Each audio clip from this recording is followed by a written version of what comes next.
మధ్యలోనికి దైవజనులు bishop doctor Daniel Palaiah గారు మన మధ్యకు రావడం ఆశీర్వాదకరం.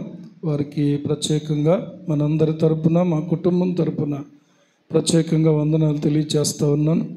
మరి దైవజనులు మాకు పరిచయమైనటువంటి నాటి నుండి కూడా మొదటిగా మండపేట పాస్టర్స్ ఫెలోషిప్, మండల పాస్టర్స్ ఫెలోషిప్ని వారు స్థాపించటం జరిగింది.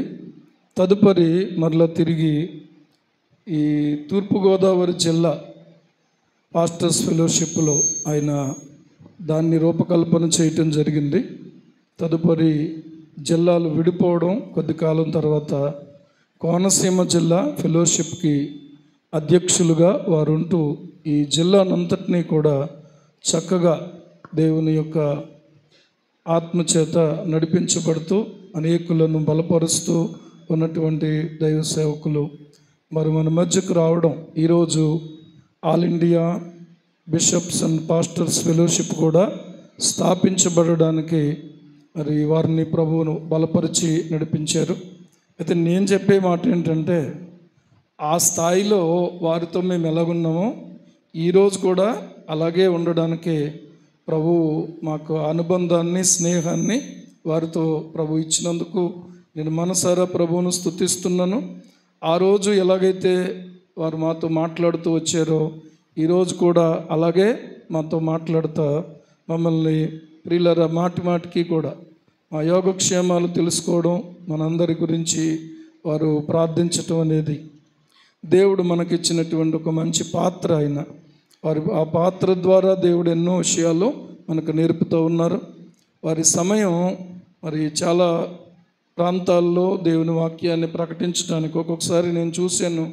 కొన్ని సందర్భాల్లో వారు 2 ఏసి 3 ఏసి మీటింగుల్లో కూడా మాట్లాడిన సందర్భాలు. కానీ ఈ దినం వారికి కూడా ఎంతో బిజీ స్కెడ్యూల్ ఉన్నప్పటికీ కూడా మనలను, మన పరిచర్యను, మా కుటుంబాన్ని మరి ముఖ్యంగా ప్రేమించి దైవజనులు మన మధ్యకు రావడం మరి నిజంగా మనందరికీ ఆశీర్వాదకరం. వారికి ప్రభు పేరట నా వందనాలు మరొకసారి కృతజ్ఞతలు తెలుపుతూ ఉన్నాను. అలాగే ప్రియులు ఇంతవరకు మొదటిగా మరి బాలభద్రపురం డేవిడ్ రాజారెడ్డి గారు మనతో మాట్లాడిన ఆ మాటలను బట్టి వారికి నా వందనాలు తెలియజేస్తున్నాను. అలాగే మరి సాల్మన్ ఫిలిప్ గారు నిజంగా ఒక చక్కని ప్రోత్సాహకరమైనటువంటి మాటలు తెలియజేస్తూ మన అందరినీ కూడా వాక్యానికి వారు సిద్ధపరచటం దేవుడు మనకిచ్చినటువంటి ఒక మంచి అవకాశం. వారిని బట్టి కూడా ప్రభువును స్తుతిస్తున్నాను. ఈ సమయాన్ని దైవజనులు డానియల్ పాలయ్య గారికి నేను అప్పగిస్తూ ఉన్నాను. వారు మాట్లాడి దేవుని సందేశాన్ని మనకు అందించవలసిందిగా కోరుతున్నాను.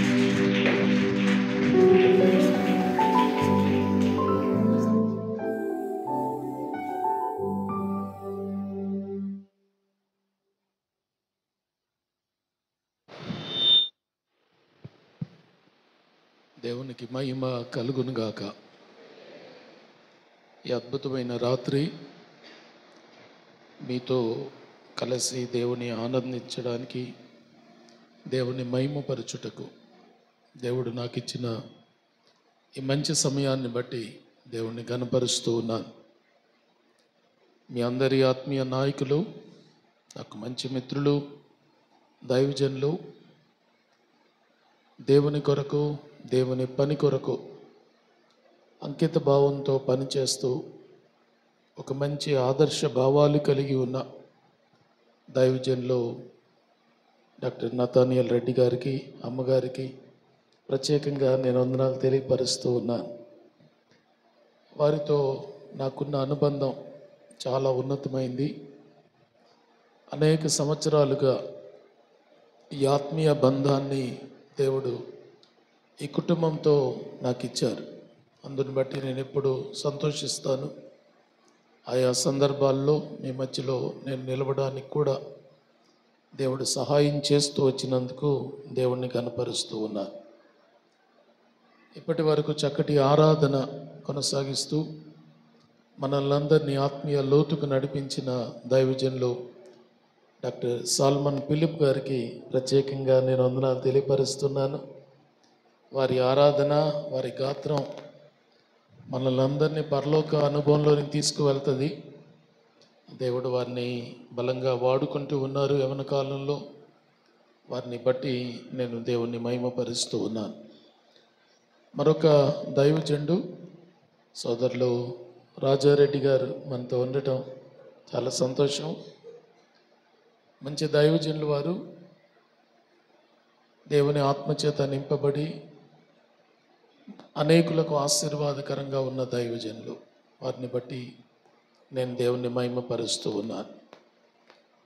ఈ 3 రోజుల 4 రోజుల సార్ 4 రోజుల ఉపవాస కూడికలు మనందరి జీవితానికి మేలుకరంగా ఉండునుగాక. దైవజనులు మంచి వాక్యాన్ని ఈ పోస్టర్లో వారు ముద్రించారు.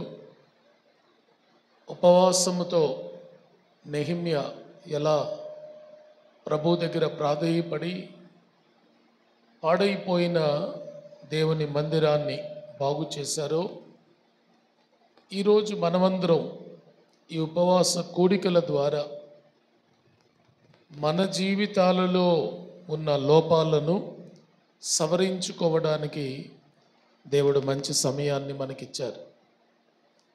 కనుక తప్పకుండా ఈ 4 రోజులు మీరందరూ పాలు పొంది ఆత్మీయ క్షేమం మేలు పొందాలని నేను ఆశిస్తూ ఉన్నాను.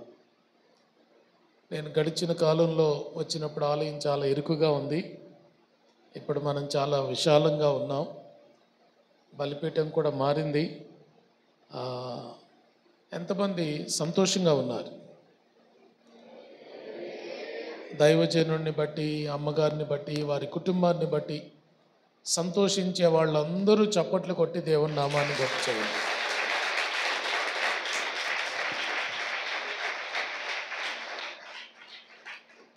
మీకు కొంచెం స్వార్థం ఎక్కువే. నాకేమో కొంచెమే చప్పట్లు కొట్టారు, మీ అయ్యగారికి ఎక్కువ కొట్టారు. నిజమే, మన అయ్యగారులను మనం ఎక్కువ ప్రేమించాలి. ఎందుకు అంటే మన పట్ల బాధ్యత కలిగి మన కొరకు అహర్నిశలు నిద్ర మాని సుఖం మాని శ్రమించేది మీ దైవజనుడు మాత్రమే. కనుక వారిని ఎప్పుడు మీరు సంతోషపరిస్తే, వారు ఎప్పుడు మిమ్మల్ని బట్టి ఆనందిస్తే అదే మీ అందరికీ దీవెన. దేవుడికి మహిమ కలుగునుగాక. పరిశుద్ధ గ్రంథం నుండి మన ధ్యానం కొరకు ఒక లేఖన భాగాన్ని మనం చదువుకుందాం. అపోస్తుల కార్యములు 9వ అధ్యాయం 31వ వచనం. అపోస్తుల కార్యములు 9వ అధ్యాయం 31వ వచనం. కావున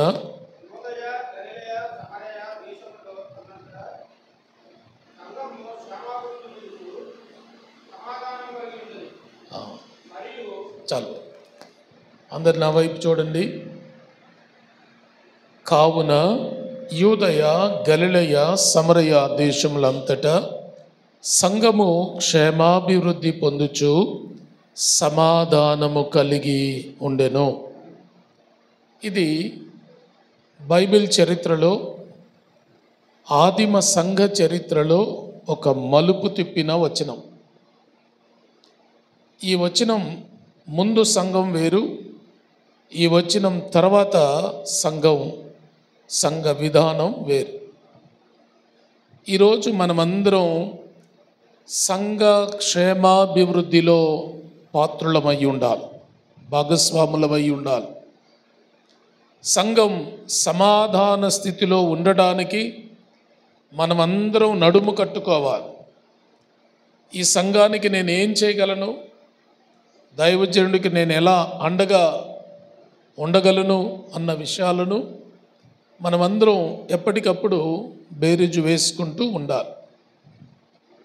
సంఘం ఎప్పుడు క్షేమాభివృద్ధి పొందింది అనే ఈ వాక్యానికి మూలం ఏమిటంటే, కావున అనే మాట ఉందే, దాని వెనక ఏదో జరిగింది. అది జరిగింది కాబట్టి సంఘంలో క్షేమం సమాధానం వచ్చింది. ఈరోజు మనం ఆ కావున అనే మాటనే ధ్యానించబోతూ ఉన్నాం. ఈ కావున వెనక ఎవరున్నారు అంటే ఒక వ్యక్తి ఉన్నాడు. ఎవరు ఆ వ్యక్తి అంటే సౌలు. సౌలు అనే వ్యక్తి సంఘంలో చేర్చబడ్డాడు.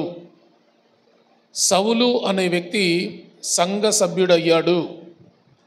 సౌలు అనే వ్యక్తి దేవుడి శిష్యుడయ్యాడు. కావున సంఘం యూదయ, గలిలయ, సమరయ దేశములంతటా క్షేమాభివృద్ధి పొందెను. ఈ సౌలు అనే వ్యక్తి ఏమైనా మంచోడా? ఈ సౌలు అనే వ్యక్తి ఏమైనా ప్రతిష్ఠితుడా? ఈ సౌలు అనే వ్యక్తి దేవుడికి ఇష్టమైన వాడా అంటే కాదు. చాలా చెడ్డవాడు. అతనిలో ఏ మంచి లేదు. సౌలుకున్న 7 అవలక్షణాలు లేక చెడ్డ లక్షణాలు సంఘం పట్ల తనకున్న దృక్పథాన్ని ముందు అధ్యాయాలు మనకు చెప్తాయి. అపోస్తుల కార్యములు 7వ అధ్యాయం 60వ వచనం. అపోస్తుల కార్యములు 7వ అధ్యాయం 60వ వచనంలో చంపేవాడు, చావును ఆమోదించేవాడు. ఇతనికున్న మొదటి చెడ్డ లక్షణం ఏమిటంటే చంపడం, చావడాన్ని అంగీకరించడం. దేవుని ప్రజలను చంపడం అతనికి అలవాటు. అంటే ఇతడొక నరహంతకుడు. రెండవదిగా అపోస్తుల కార్యములు 8వ అధ్యాయం 3వ వచనంలో సంఘం ఆ దినాలలో ఇంటింట కూడుకునేది, ఇంటింట సమావేశాలు ఏర్పాటు చేసుకునేది. ఆ రోజు సంఘం అంటే ఆలయంలో ఉండేది కాదు. ఇంటింట కూడుకొని ప్రార్థించి రొట్టె విడిచేవాడు. ఆ ఇంటింట చొచ్చి కార్యక్రమం జరగకుండా ఆపేసేవాడు. ఏ ఇంట్లో సంఘం కూడిందో అక్కడ చొరబడి వాళ్ళను గలిబిలి చేసేవాడు. వాళ్ళు క్రమం కొనసాగించకుండా ఆపేసేవాడు. అది ఆయన 2వ అవలక్షణం. 3వదిగా అదే వచనంలో ఉంటుంది, దేవుణ్ణి నమ్మిన స్త్రీలనైనా పురుషులనైనా బజారుకి ఇడ్చేసేవాడు. వాళ్ళను అల్లరిపాలు చేసేవాడు. వాళ్ళను వీధిలో జుట్టు పట్టుకుని లాక్కు వెళ్ళేవాడు. అందరి ముందు అపహాస్యం చేసేవాడు. దేవుణ్ణి నమ్ముకున్నారు, యేసయ్య నమ్మారు, యేసయ్య కొరకు జీవిస్తున్నారు అంటే ఇతడు చొరబడి వాళ్ళను వీధికి లాక్కొని వచ్చేవాడు. అంతేకాదు, తనలో ఉన్న 4వ వ్యసనం ఏమిటంటే తప్పుడు కేసులు పెట్టి జైల్లో వేయించేసేవాడు. తప్పుడు కేసులు బనాయించి సంఘంలో ఆసక్తిగా సాగే వాళ్ళందరినీ ఖైదీలుగా మార్చేసేవాడు. 5వదిగా సంఘమును పాడు చేయడం తన నైజంగా మార్చుకున్నాడు. సంఘాన్ని పాడు చేయాల, సంఘాన్ని విచ్ఛిన్నం చేయాల, సంఘాన్ని వారు కలవకుండా చేయాలనే ఒక కంకణం అతడు కట్టుకున్నాడు. 6వదిగా అపోస్తుల కార్యములు 9వ అధ్యాయం 1వ వచనంలో బెదిరించడం, అవమానపరచడం, చంపడం ప్రాణాధారముగా భావించేవాడు. బెదిరించేసేవాడు. ఆలయానికి వస్తే బెదిరించేవాడు. దేవుణ్ణి నమ్ముకుంటే బెదిరించేవాడు. ఎవరు దేవుణ్ణి నమ్ముకోకూడదు అనే దృక్పథం కలిగినవాడు. అలాంటి సౌలు సంఘంలో చేర్చబడ్డాడు. 7వదిగా ఆయనకున్న అవలక్షణం ఏంటంటే అపోస్తుల కార్యములు 9వ అధ్యాయం 2వ వచనంలో ఎవరైతే దేవుణ్ణి నమ్ముకున్నారో వాళ్ళ మీద పెత్తనం చేయడానికి అధికారం పొందినవాడు. ప్రభుత్వం నుండి, రోమా సామ్రాజ్యం నుండి తనకొక అధికారం పత్రం ఉంది. అదేమిటంటే ఎవరినైనా పట్టుకు వెళ్ళి జైల్లో వేయించవచ్చు, ఎవరినైనా హింసించవచ్చు. ఆ అధికారం అతడు పొందుకున్నాడు. ఇలా 7 అవలక్షణాలు ఉన్నవాడు సౌలు. ఇలాంటి సౌలు సంఘంలో చేరాడు. బహుశా ఈ లక్షణాలు మనలో కూడా చాలా మందిలో ఉండొచ్చు. మనం కత్తులతో ఎవరిని చంపం, కానీ మాటలతో చంపేస్తాం. మనం ప్రత్యక్షంగా ఎవరిని పాడు చేయం, కానీ పరోక్షంగా పాడు చేస్తాం. మనం ఎవరిని తిట్టం, కానీ తిట్టినట్లు ప్రవర్తిస్తాం. మనం ఎవరిని గాయపరచం, కానీ మానసికంగా దెబ్బలు కొడతాం. సౌలు లాంటి తత్వం మనందరిలో కూడా ఉంది. మన వల్ల ఏమైనా సంఘానికి లాభం కలుగుతుందా? ఈ తత్వాల వల్ల సంఘానికి ఏమైనా మేలు కలుగుతుందా అంటే ఏమీ చేయలేం. ఇది సంఘానికి హానికరమైన తత్వమే తప్ప మేలుకరమైన తత్వం కాదు. అయితే సౌలు అనబడిన ఈ వ్యక్తి సంఘంలో పౌలుగా చేరాడు. సౌలుగా చేరలా, పౌలుగా సంఘంలో చేరాడు. ఈ మాట మీ అందరికీ తెలుసు. బైబిల్ పరిజ్ఞానం ఉన్న వాళ్ళందరికీ సౌలు పౌలు అయ్యాడు అనే విషయం అందరికీ తెలుసు. కానీ బైబిల్ అంతా పరిశీలిస్తే ఆయనకు పౌలు అని ఎవరు నామకరణం చేశారో ఎక్కడ ఉండదో. సౌలు ఎప్పుడు పౌలు అయ్యాడు కూడా మీకు ఎక్కడ కనబడదు. ఎవరు ఆ పేరు మార్చలేదు, అతను కూడా ఆ పేరు మార్చుకోలేదు. కానీ అపోస్తుల కార్యములు 13వ అధ్యాయం 9వ వచనంలో, అపోస్తుల కార్యములు 13వ అధ్యాయం 9వ వచనంలో పౌలు అనబడిన సౌలు అనే దగ్గర నుండి ఈ పౌలు మాట మనుగడలోనికి వచ్చింది. అక్కడ నుండి అతన్ని పౌలు అని పిలవడం ప్రారంభించారు. అయితే ఈ సౌలు ఎప్పుడు పౌలు అయ్యాడో ఈ 9వ అధ్యాయమే మనకు రూఢి చేస్తుంది.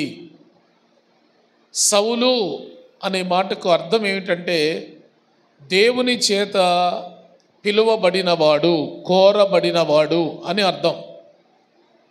పౌలు అనే మాటకు దీనుడు, తగ్గించుకున్నవాడు అని అర్థం. ఈ రెండు సౌలు పౌలుగా మారడానికి అపోస్తుల కార్యములు 9వ అధ్యాయం 1 నుండి 30 వచనాలలో 7 లక్షణాలు మనకు కనబడతాయి.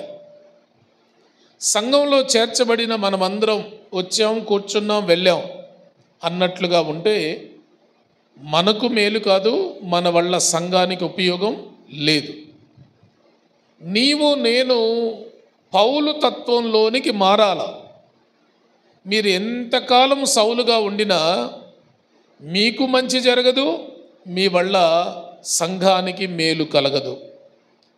సౌలు ఎప్పుడైతే పౌలయ్యాడో సంఘం క్షేమాభివృద్ధి పొందుచు సమాధానం కలిగింది. ఆ క్షేమాభివృద్ధి కలిగించే లక్షణాలను సౌలు తన జీవితంలో అలవర్చుకోవడం నేర్చుకున్నాడు. ఈరోజు ఇక్కడున్న మనమందరం కూడా వాటిని తప్పకుండా మన జీవితంలో ఒక భాగంగా మార్చుకోవాలి. సౌలు పౌలు అవడానికి మొదటి కారణం విధేయత. అపోస్తుల కార్యములు 9వ అధ్యాయం 4, 5, 6, 7 వచనాలలో దేవుడు కనబడడం, దేవుడు మాట్లాడడం, దేవుడు తనకొక నిర్దేశం లేక ఒక నిర్ణయం చెప్పడం, ఇవన్నీ సౌలు విన్నాడు, లోబడ్డాడు, అవి చేశాడు, వాటి ప్రకారం నడిచాడు. అందుకే అతడు సంఘానికి మేలుకరమైన వ్యక్తిగా మారాడు. ఇంకో రకంగా చెప్పాలంటే సౌలు జీవితంలో అదే మొదటి ప్రసంగం. దేవుడు అతనికి కనబడ్డం, అతనితో మాట్లాడడం, అతన్ని హెచ్చరించడం, అతన్ని గద్దించడం, అది మొదటి ప్రసంగం. ఈ మొదటి ప్రసంగానికే మారిపోయాడు. నేనెందుకు వినాలా, నేనెందుకు చేయాలా, నేనెందుకు వెళ్ళాలా అని ఏం అనలేదు. దేవుడు ఆయన కనబడ్డాడు. కనబడిన తర్వాత మాట్లాడడం ప్రారంభించాడు. ఆ మాటల్లో ప్రభు అన్నాడు, నువ్వు దమస్కుకు వెళ్ళు, తిన్ననిది అనబడిన వీధిని వెతుకు, అక్కడ చర్మకారుడైన యూదా అనేవాడు ఉంటాడు, ఆయన ఇంట్లో వెళ్ళి కూర్చో, ఏం చేయాలో నేను చెప్తా అన్నాడు. దమస్కు అనే మాటకు అర్థం ఏంటంటే గోనె సంచులు తయారు చేయు క్షేత్రం. దమస్కు అంటే గోనె సంచులు తయారయ్యే స్థలం. అది చాలా అల్పమైన స్థలం. అందున తిన్ననిది అనబడిన వీధి తక్కువ స్థితి ఉన్నవాళ్ళు, సమరయులు ఉండే వీధి. అక్కడికి వెళ్ళి ఒక యూదా మత నిష్ట కలిగిన వాణ్ణి, ఒక పాండిత్యం కలిగిన వాణ్ణి, ధర్మశాస్త్రంలో ఉన్నతమైన విలువలు కలిగిన వాణ్ణి వెళ్ళు, ఆ వీధిలో యూదా అనేవాడు ఉంటాడు, అతని ఇంట్లో ఉండు అన్నాడు దేవుడు. ఎక్కడ ప్రభువా నువ్వు ఎవరితో మాట్లాడుతున్నావు అర్థమైందా? నేను యూదా మత పెద్దను, నేను ధర్మశాస్త్రంలో పాండిత్యం కలిగిన వాణ్ణి, రోమా సామ్రాజ్యంలో అధికారం కలిగిన వాణ్ణి, నా స్థాయి ఏమిటి, నా హోదా ఏమిటి, అసలు నన్ను ఏమనుకుంటున్నావు అని సౌలు అనలేదు. దేవుడు చెప్పాడు, సౌలు చేశాడు. ఆ విధేయత అతన్ని సంఘానికి మేలుకరమైన వ్యక్తిగా మార్చింది. ఈరోజు ఇక్కడున్న మనమందరం పౌలుగా మారాలి అనే కోరిక ఎవరికైనా ఉందంటే వాళ్ళు చేయాల్సిన మొదటి పని విధేయత. దేవుడు మీకేం చెప్పినా చేయాలి. దేవుడు మీతో మాట్లాడిన ప్రతి మాటకు లోబడాలి. మనం 1000 ప్రసంగాలు 100 ప్రసంగాలు వింటాం, ఒక్క ప్రసంగానికి కూడా లోబడం, ఒక్క మాటకు కూడా లోబడం. చాలామంది విచిత్రంగా ఆలయానికి వచ్చినప్పుడేమో దేవుడు నాతో మాట్లాడాలా అని వస్తారు. దైవజనుడు నిలబడి మాట్లాడడానికి, వాక్యం చెప్పడానికి సిద్ధపడుతున్నప్పుడు మళ్ళీ ఒక రాగం, నాతో మాట్లాడు ప్రభువా అనే రాగం కూడా తీస్తారు. ఇలా దైవజనుడు నిలబడి మాట్లాడడం ప్రారంభించి మీతోనే మాట్లాడాడు అనుకోండి, ఏమనుకుంటారు మీరు? పాస్టర్ గారికి ఏమొచ్చింది ఈరోజు, అంత నాతోనే మాట్లాడుతున్నాడు, కానుక ఇవ్వలేదని ఏదో మనసులో పెట్టుకున్నట్టున్నాడు, మొన్న ఇంటికి వచ్చినప్పుడు సరిగా పరామర్శించలేదనే ఏదో పెట్టుకున్నట్టున్నాడు, అన్నీ నాకే చెప్తున్నాడు అని నొచ్చుకోం.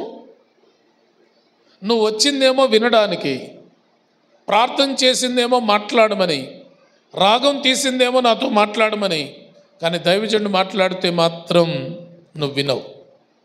ఇంకొంతమంది తెలివైన విశ్వాసులు ఉంటారు. వాళ్ళు ఏం చేస్తారంటే దైవజనుడు చెప్తున్న ఘాటైన సందేశం లేక హెచ్చరికతో కూడిన మాటల్ని పక్కన వాళ్ళకి ట్రాన్స్ఫర్ చేస్తారు. ఈ ప్రసంగం ఆవిడకే, చూడు ముఖం చూడు ఎలా ఉందో, ఈ ప్రసంగం ఆయనకే, ముఖం చూడు ఎలా ఉందో అని వాళ్ళు బ్యాటింగ్ ఆడుతుంటారు. వాక్యాన్ని ఇటు కాసేపు పంచుతుంటారు. అంటే ఇది నాకు అని అనుకోరు. ఈ వర్తమానం నా కొరకే, ఈ మాట నా కొరకే, దేవుడు నాతోనే మాట్లాడుతున్నాడు అనకుండా వాక్యాన్ని అటు ఇటు చెదరగొడుతూ ఉంటారు. అలాంటప్పుడు నీవు నేను దేవునికి ఇష్టలంగా ఎలా ఉండగలుగుతాం? దేవుడికి ఎవరు ఇష్టలో తెలుసా? రోమీలకు రాసిన పత్రిక 16వ అధ్యాయం 19వ వచనం.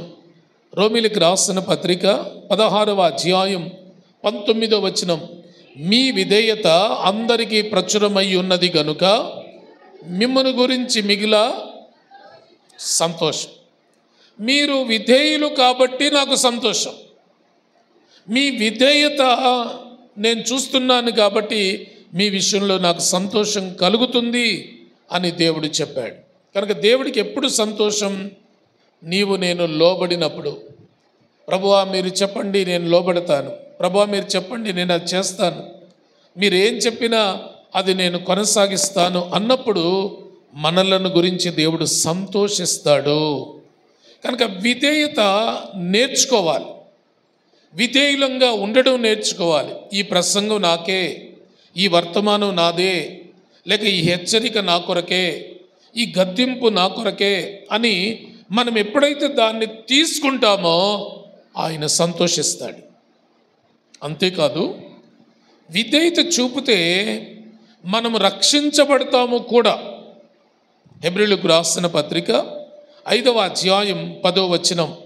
హెబ్రీయులకు రాసిన పత్రిక 5వ అధ్యాయం 10వ వచనాన్ని మనం చూస్తే, తనకు విధేయులైన వారందరికీ నిత్య రక్షణ కలుగుటకు ఆయన కారకుడు.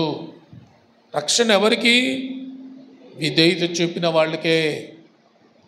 విధేయులే రక్షించబడతారు, విధేయులే పరలోకం చేరతారు, విధేయులే ఆయన ఇచ్చే బహుమానాలు పొందుకోగలుగుతారు.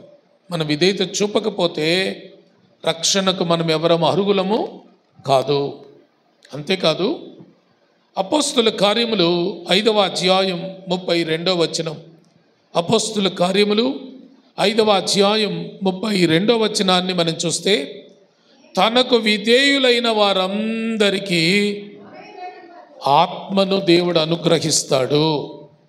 అంటే పరిశుద్ధాత్మ నీ మీదకి రావాలన్నా నీలో నాలో ఏముండాలి? విధేయత ఉండాలి. కొంతమందికి పరిశుద్ధాత్మ శక్తి కావాలని, పరిశుద్ధాత్మ అభిషేకం కావాలనే తాపత్రయం, ఆశ మనందరిలో ఉంటుంది. ఆత్మ అందరికీ అనుగ్రహించబడడు. ఎవరు దేవుని వాక్యానికి లోబడతారో, ఎవరు దేవుని చిత్తానికి లోబడతారో, ఎవరు విధేయత చూపుతూ ఉన్నారో వారే ఆత్మను పొందడానికి అర్హులవుతారు. కనుక విధేయత చూపే వాళ్ళకే దేవుడు తన ఆత్మను అనుగ్రహిస్తాడు. మనమందరం ఆత్మను పొందాలన్నా, రక్షణను పొందాలన్నా, ప్రభువును సంతోషపరచాలన్నా మనలో ఏముండాలి? విధేయత ఉండాలి. దేవుడు చెప్పిన మాటకు లోబడాలి. ప్రభువు ఏం చెప్పినా అది వినాల. చాలామందికి వాక్యం అంటే కాస్త అనాసక్తి, అశ్రద్ధ ఉంటుంది. మనమే కాదు, ఆనాటి యూదులు కూడా అలాగే ఉండేవాళ్ళట. ఇర్మియా గ్రంథం 6వ అధ్యాయం 10వ వచనం. ఇర్మియా గ్రంథం 6వ అధ్యాయం 10వ వచనాన్ని మనం చూస్తే, విందురని నేనెవరితో మాట్లాడుదును? ఎవరికి సాక్ష్యం ఇస్తాను?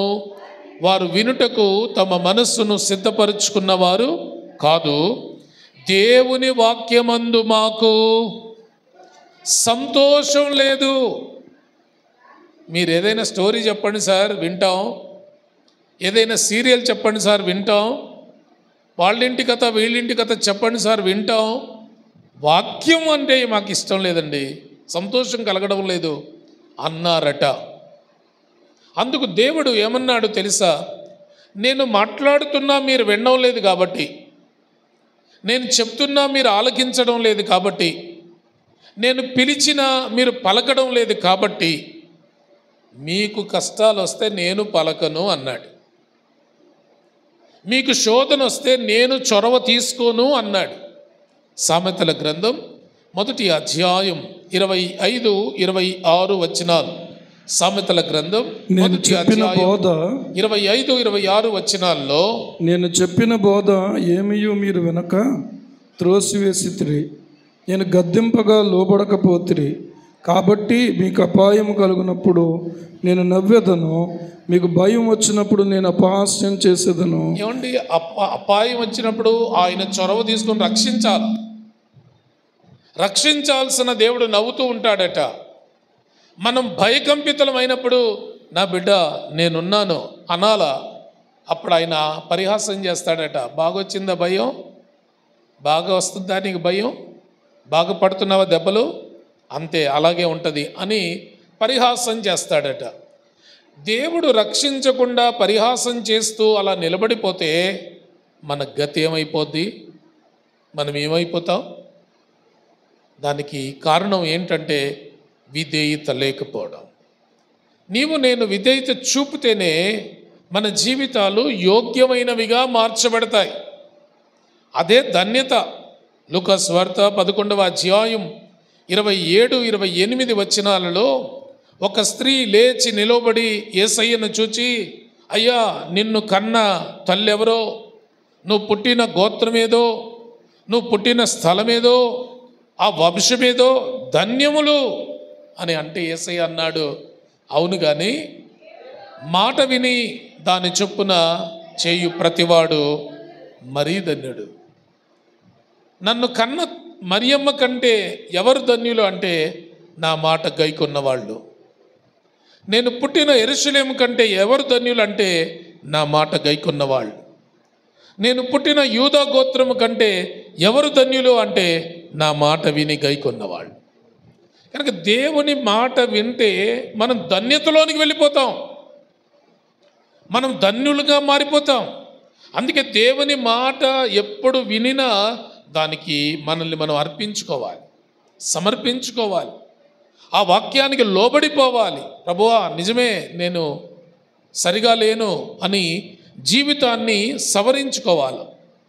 అలా సవరించుకోకుండా దేవుడు మాట్లాడినా మనం వినకపోతే దేవుడు ఏం చేస్తాడట? ఇర్మియా గ్రంథం 13వ అధ్యాయం 17వ వచనం. ఇర్మియా గ్రంథం 13వ అధ్యాయం 17వ వచనంలో, నేను చాటున ఏడుస్తూ ఉన్నాను. నేను చెప్తున్నా మీరు వినడం లేదు కాబట్టి, నేను బోధిస్తున్నా మీరు లోబడ్డం లేదు కాబట్టి మీ గురించి నేను చాటున ఏడుస్తున్నా. ఏమంటే దేవుణ్ణి ఏడిపించి మనమేం బాగుపడతాం? దేవుణ్ణి ఏడిపించి మనం ఎలా సుఖంగా ఉంటాం? దేవుణ్ణి ఏడిపించి మన జీవితాలు ఎలా ధన్యకరంగా ఉంటాయి? అందుకే మనం పౌలుగా ఉండాలి అంటే విధేయతను నేర్చుకోవాలి. దేవుడు చెప్పింది చెప్పినట్లు చెయ్యాలి. దైవజనులు ఏం చెప్తున్నారో చాలామంది అంటారు, ఆ దేవుడు చెప్తే వింటాం కానీ సార్ చెప్తే ఎలా వింటామండి? కొంతమందికి అది దైవజనుడు చెప్పిన మాట దేవుడి మాటగా కనబడదు. దేవుడు చెప్పమనండి వింటాం అనేవాళ్ళు చాలామంది ఉంటారు. మీలో కూడా ఉన్నారు అలాంటి వాళ్ళు. ఎవరైనా అయ్యగారు చెప్తే వినం కానీ దేవుడు చెప్పమనండి. ఒకసారి యూదులు అలాగే అన్నారు మోషేతో, మోషే గారు ఎప్పుడు మీ మాటలేనా? ఆ దేవుడిని రమ్మనండి, ఒకసారి ఆయన్ని మాట్లాడమనండి, దేవుడు చెప్తే వింటాం అన్నారు. వెంటనే చేసేదేం లేక మోషే దేవుడిని అడిగారు, ప్రభువా, నా మాట వినరంట, మీరే మాట్లాడాలట, ఒకసారి రండి ప్రభువా అన్నాడు. ప్రభు వచ్చేసాడు. ప్రభు వచ్చేసరికి పరిస్థితి ఏమిటో తెలుసా? నిర్గమాకాండం 20వ అధ్యాయం 18-19 వచనాలు. ఉరుములు మెరుపులు శబ్దాలు.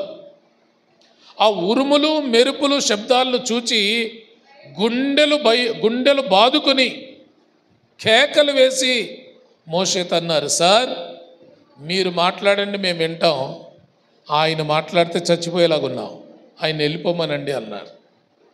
అంటే దేవుడు రమ్మంటే వచ్చాడు, దేవుడు మాట్లాడితే గుండెలు బద్దలైపోయాయి. కనుక మనం ఎప్పుడు అలా కోరుకోకూడదు.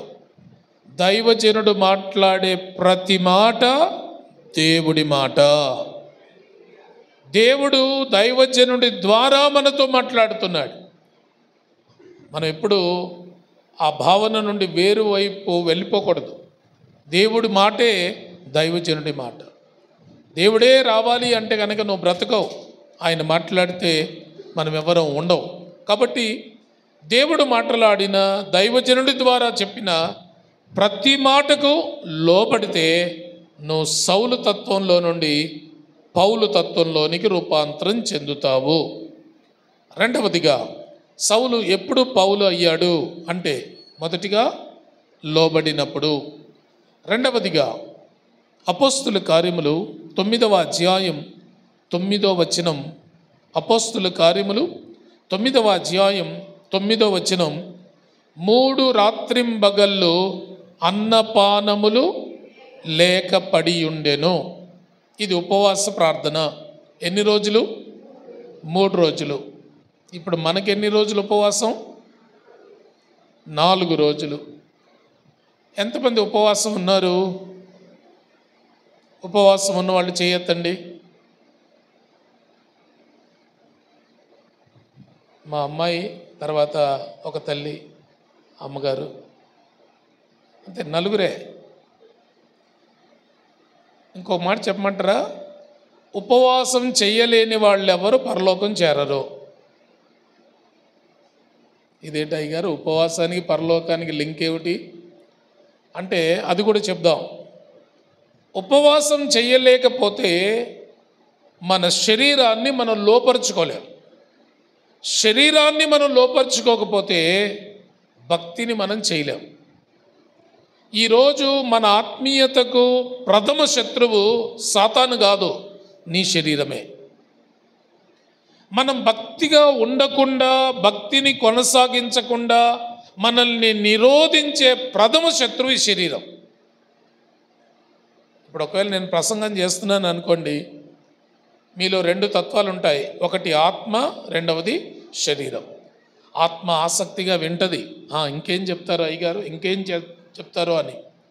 వెంటనే శరీరం అంటది, నీ మొహం, ఎప్పుడు చెప్పే వాక్యమే, అలా కాదు అని శరీరం వాక్యం మీద నుండి మన ఏకాగ్రతను పాడు చేస్తూ ఉంటుంది. ఎందుకు అంటే శరీరంలో మంచిది ఏది ఉండదు.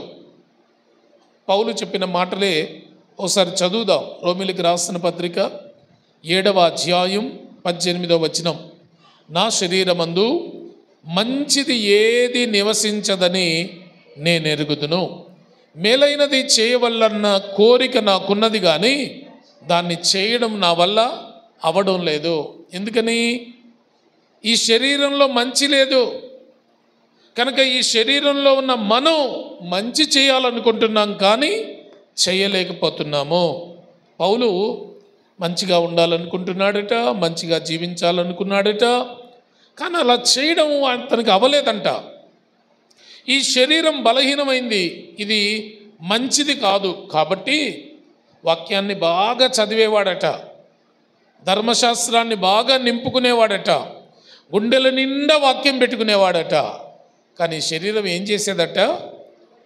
అదే రోమిలికి రాసిన పత్రిక 7వ అధ్యాయం 22, 23, 24 వచనాల్లో, అంతరంగమందు దేవుని ధర్మశాస్త్రమందు నేను ఆనందించుచున్నాను కానీ వేరొక నియమం నా అవయములో ఉన్నట్లుగా అది నాకు కనబడుచున్నది. అది నా శరీరమందున్న, నా మనస్సునందున్న దేవుని ధర్మశాస్త్రంతో పోరాడుచు నా అవయములో ఉన్న పాప నియమమునకు నన్ను చెరపట్టి లోపరుచుకొనుచున్నది. అయ్యో, నేనెంత దౌర్భాగ్యుడను, ఇట్టి మరణమునకు లోనకు శరీరము నుండి నన్నెవడు. ఈ శరీరం ఏం చేస్తుందట? మనస్సులో ఉన్న వాక్యాన్ని నిర్వీర్యం చేస్తుందట. అంటే మనసు నిండా వాక్యం ఉన్నా ఈ శరీరం లొంగదు, మనస్సు నిండా వాక్యం ఉన్నా ఈ శరీరాన్ని లోపరుచుకోలేం. ఈ శరీరం చాలా సులువుగా నీ గుండె లోతుల్లో ఉన్న వాక్యాన్ని నిర్వీర్యం చేసి నిన్ను పాపం వైపు నడిపించగలదు. అది శరీరానికి ఉన్న శక్తి. ఎందుకంటే ఈ శరీరం ఎప్పుడు మంచి దృక్పథం కలిగి ఉండదు. ఒకవేళ మీ శరీరం, నా శరీరం మారిపోయి మంచిగా ఉండడం ప్రారంభించాయి అనుకుందాం, మంచిగా బ్రతకడం ప్రారంభించాయి అనుకుందాం, నీతిగా ఉండడం నేర్చుకున్నాయి అనుకుందాం. పరలోకం ఎవరికి? ఆత్మక, శరీరానిక? పరలోకం ఎవరికి? నరకం ఎవరికి? శరీరానికి కాదు, అది కూడా ఆత్మకే. నరకం ఆత్మకే, పరలోకం ఆత్మకే. శరీరానికి ఏమీ ఉండలేదు. ఇది గొప్ప భక్తి చేసినా దేవుడు బలా మంచి శరీరమా నీకు పరలోకం ఇస్తా అండు. నరకం ఆత్మకే, పరలోకం ఆత్మకే. కనుక ఈ శరీరం మంచిగా బ్రతకాల్సిన రూల్ లేదు, ఉండదు. ఎందుకంటే అది బ్రతికినా దానికి ఏం మెప్పు ఉండదు. దీని వలన మనం ఏం చేసినా మెప్పు ఆత్మకే కాబట్టి శరీరం ఎప్పుడు లోబడదు. ఈ శరీరం తనకిష్టమైనట్లుగా బ్రతుకుతుంది.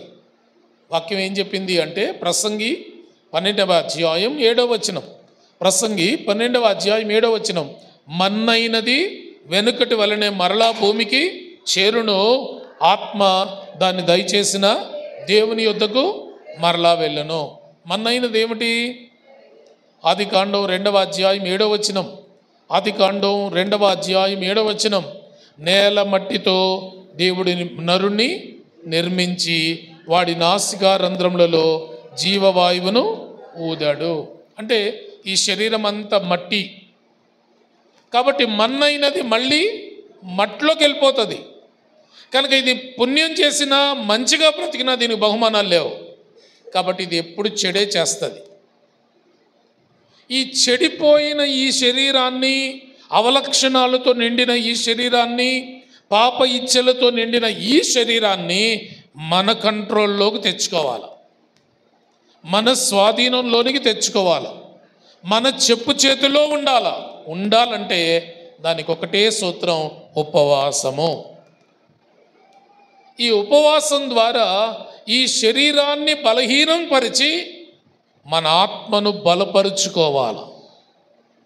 అదే పౌలు చెప్పిన అద్భుతమైన తీర్మానం.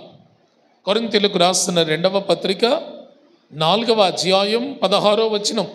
కొరింథీయులకు రాసిన 2వ పత్రిక 4వ అధ్యాయం 16వ వచనంలో, నా బాహ్య పురుషుడు కృషించిపోయినను మా ఆంతర్య పురుషుడు దినదినము. కనుక ఉపవాసాల ద్వారా ఈ బాహ్య పురుషుడు, ఈ శరీరం నీరసించినా, బలహీనమైపోయినా, కృషించిపోయినా అంతరంగ పురుషుడు, ఆత్మ బలపరచబడతాడు. ఎప్పుడైతే ఇది బలహీనమైందో మనకు లొంగుతుంది, మనకు లోబడుతుంది. అప్పుడు శరీరాన్ని మన స్వాధీనంలో ఉంచుకోగలుగుతాం. శరీరం మన స్వాధీనంలో ఉంచుకోవడానికి దీనిని నలుగగొట్టాలి. పౌలు అదే నేర్చుకున్నాడట. కొరింథీయులకు రాసిన మొదటి పత్రిక 9వ అధ్యాయం 27వ వచనం. కొరింథీయులకు రాసిన మొదటి పత్రిక 9వ అధ్యాయం 27వ వచనంలో, గాలి కొరకు పోట్లాడినట్లు నేను పోట్లాడుట లేదు కానీ అనేకులకు ప్రకటించిన తర్వాత నేనే భ్రష్టుడనై పోదునేమోనని నా శరీరమును నలుగగొట్టుకొని దానిని లోపరుచుకొనుచున్నాను. ఇది ఉపవాసం. కనుక మనమందరం ఉపవసిస్తే శరీరం మనకు లొంగుతుంది. శరీరం మనకు లొంగితే మనం పౌలులా మారిపోతాం. కనుక పౌలు తత్వం ఎప్పుడు సౌలుకు వచ్చింది అంటే, శరీరాన్ని 3 రోజులు నలుగగొట్టి అన్నపానములు లేకుండా దాన్ని నలుగగొట్టి ఉపవసించినప్పుడు అతడు పౌలుగా మారిపోయాడు. అందుకే మనమందరం ఉపవాసాన్ని ఎప్పుడు అశ్రద్ధ చేయకూడదు. ఉపవాసం ద్వారా మన శరీరాన్ని మనం నలుగగొట్టుకోవాలి. భక్తికి ఇది ఒక సూత్రం. గలతీయులకు రాస్తూ పౌలు చెప్పాడు. గలతీయులకు రాసిన పత్రిక 4వ అధ్యాయం 5వ అధ్యాయం 24వ వచనాన్ని మనం చూస్తే, గలతీయులకు రాసిన పత్రిక 5వ అధ్యాయం 24వ వచనంలో, క్రీస్తు యేసు సంబంధులు శరీరమును, దాని దురాశను, దాని ఇచ్చలను సిలువ వేయాలి. అప్పుడే మనం క్రీస్తు యేసు సంబంధులము. నీ శరీర ఆశలు, నీ శరీర కోరికలు, నీ శరీరంలో ఉన్న ఆ తత్వాన్ని సిలువ వేయాలి. అలా వేసినప్పుడే భక్తి సాధ్యమవుతుంది. భక్తి సాధ్యమైనప్పుడే మనం దేవుని బిడ్డలంగా ఉండగలుగుతాం. కాబట్టి పౌలు తన జీవితంలో ఎలా సౌలు పౌలుగా మారాడు అంటే, ఉపవాసాలు చేసినప్పుడు, ఉపవాసం ఉండినప్పుడు, ఉపవాస ప్రార్థన, ఉపవాస దీక్ష, ఉపవాసాలు ప్రకటించుకున్నప్పుడే అతడు పౌలుగా మారాడు. కనుక ఈరోజు మనమందరం కూడా దాన్ని తప్పకుండా ఆచరించాం. షుగర్ ఉన్నా పర్వాలేదు, బీపీ ఉన్నా పర్వాలేదు, మన సామర్థ్యం ఉంటే, ఏదో నిక్కచ్చిగా మంచినీళ్ళు కూడా తాగకుండా ఉపవాసం ఉండాలని ఎప్పుడు అనుకోవద్దు.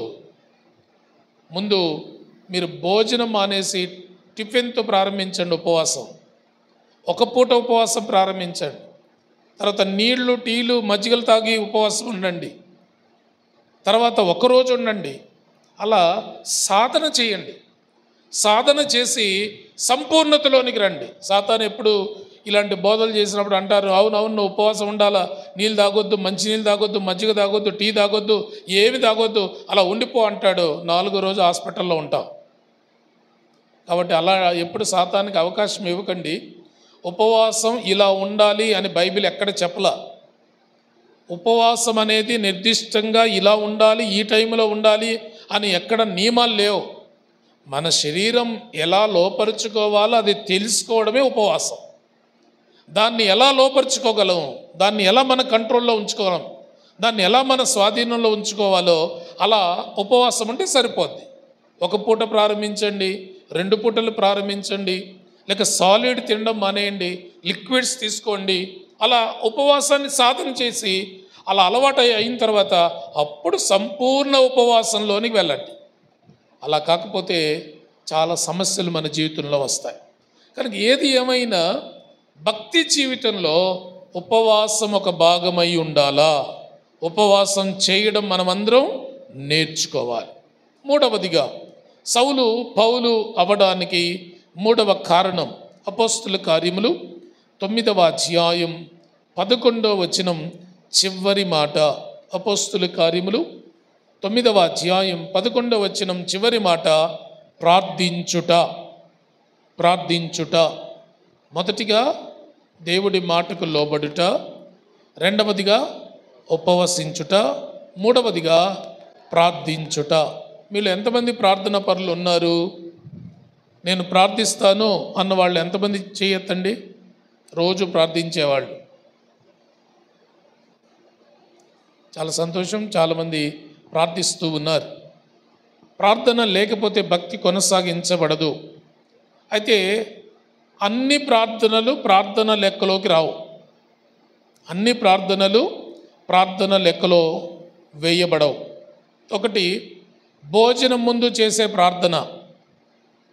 భోజనం ముందు చేసే ప్రార్థన భయం ప్రార్థన. ఎందుకని భయం? బల్లి పడిందేమో, మందు కలిపారేమో, విష ప్రయోగం జరిగిందేమో అని భయపడే వాళ్ళందరూ భోజనం ముందు ప్రార్థిస్తారు. ప్రభువా ఈ భోజనాన్ని ఏం చేయి, శుద్ధి చేయని. ఈ ప్రార్థన చేసుకోకూడదు అని కాదు, చెయ్యాలా, తప్పకుండా చేయాలా. ఇది చేసి నేను కూడా ప్రార్థిస్తున్నాను అనకూడదు. ఇది ప్రార్థన లెక్కలోకి రాదు. ఇది ఏం ప్రార్థన? భయం ప్రార్థన. కొంతమంది పడుకునే ముందు ప్రార్థిస్తారు. పడుకునే ముందు ప్రార్థిస్తారు. దాన్ని ఏం ప్రార్థన అంటే సెక్యూరిటీ ప్రార్థన, రక్షణ ప్రార్థన. ఏమని ప్రార్థిస్తారంటే, ప్రభు ఆదమర్చి పడుకుంటాను, కుక్క రాకుండా చూడు, పిల్లి రాకుండా చూడు, దయ్యం రాకుండా చూడు, దొంగోడు రాకుండా చూడు. నేను పడుకుంటాను, AK-47 పట్టుకొని నా మంచం చుట్టూ రాత్రంతా మీరు తిరుగుతూనే ఉండండి. ఇది సెక్యూరిటీ ప్రార్థన, అంటే దేవుణ్ణి భద్రతను కోరుతూ చేసే ప్రార్థన. ఈ ప్రార్థన చేయకూడదు అని రూల్ ఏం లేదు, చేయొచ్చు, చెయ్యాలి కూడా. ఈ ప్రార్థన చేసి నేను కూడా ప్రార్థిస్తున్నాను అనకూడదు. 3వ ప్రార్థన ముందు చూపు ప్రార్థన. ఇది ఎప్పుడు ఉంటుందంటే ప్రయాణం అయిపోయే ముందు చేస్తాం. ఎక్కడికన్నా వెళ్తున్నప్పుడు ముందు చూపు ప్రార్థన. ఆ ప్రార్థన ఎలా ఉంటుంది అంటే జోళ్ళు వేసుకునే ముందు చేస్తాం. ప్రభు ఆ రోడ్డు మీదకి వెళ్ళేసరికి ఆటో ఉండాలా, మండపేట బస్ స్టాండ్కి వెళ్ళేసరికి బస్సు ఉండాలా, బస్సులో సీట్ ఉండాలా. నేను ఇక్కడి నుంచి రాజమండ్రికి ఎవరిని కలవడానికి వెళ్తున్నానో ఆయన ఎక్కడికి వెళ్లకుండా సీటుకి కట్టిపెట్టి ఉంచాయి. నేను ఆయన దగ్గరికి వెళ్ళి మాట్లాడుతున్నప్పుడు నేను ఏం మాట్లాడినా అనాలి, కానీ అనకూడదు. ఏం ప్రార్థన ఇది? ముందు చూపు ప్రార్థన. ఒకటి భయం ప్రార్థన, 2వది సెక్యూరిటీ ప్రార్థన, 3వది ముందు చూపు ప్రార్థన. ఇవన్నీ చేయకూడదు కాదు, చెయ్యాలా. ఇవి చేసి నేను ప్రార్థిస్తున్నాను అనకూడదు. ఇవి కాకుండా చేసేవాళ్ళు ఎంతమంది ఉన్నారు చేయొద్దండి. ఇది కాకుండా ప్రార్థన చేసేవాడు. కొన్ని చేతులు తగ్గిపోయాయి. పోనీ ఇప్పుడు మీకు ఇంకా లోతుకు తీసుకెళ్తా మీ ప్రార్థనని. ఈరోజు ఇవి చేయడం కాకుండా భక్తి గల వాళ్ళందరికీ నిర్దిష్టమైన ఒక ప్రార్థనా సమయం ఉంది. ఆ సమయంలో ప్రార్థించే వాళ్ళే ప్రార్థనా పరులు. కీర్తనకారుడు చెప్పిన మాట 32వ కీర్తన 6వ వచనం. 32వ కీర్తన 6వ వచనంలో, నీ యందు భక్తి గల వారందరూ దర్శన కాలమున ప్రార్థన చేయుదురు. 32వ కీర్తన 6వ వచనం. దర్శన కాలం అనేది ఒకటి ఉంది. ఈ దర్శన కాలమున ప్రార్థించే వాళ్ళే నిజమైన ప్రార్థనా పరులు.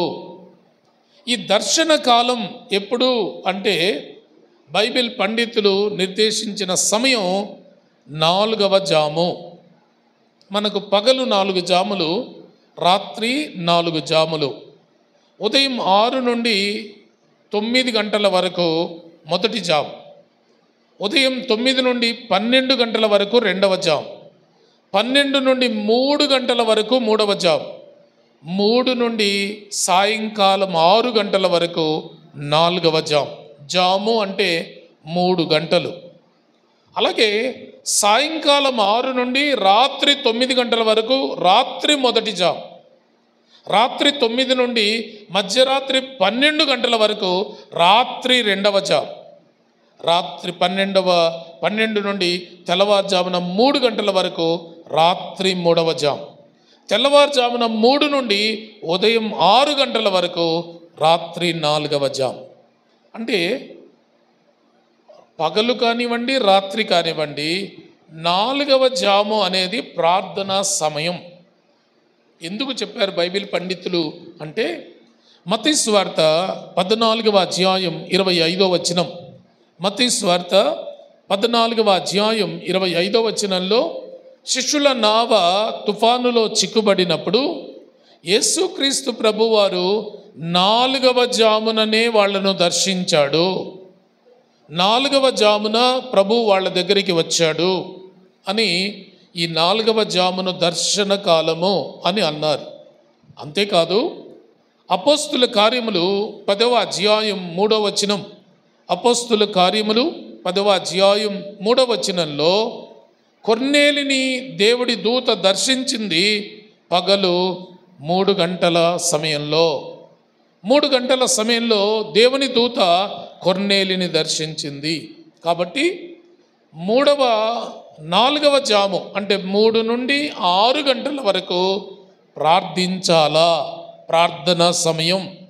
అందుకే యూదులు ఏం చేసేవాళ్ళంటే, అపోస్తుల కార్యములు 3వ అధ్యాయం 1వ వచనం. అపోస్తుల కార్యములు 3వ అధ్యాయం 1వ వచనంలో, పగలు 3 గంటల వేళ ప్రార్థనా సమయమున, అది ప్రార్థనా సమయం.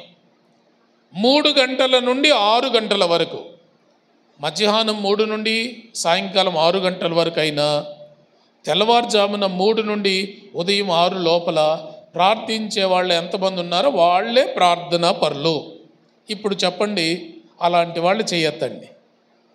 అమ్మగారు ఎత్తారు, మా అమ్మాయి ఎత్తింది, మళ్ళీ 4, 6, 7, సంపూర్ణం 7 ఉంటే సరిపోయింది సంఘానికి. దేవుడికి మహిమ కలుగునుగాక.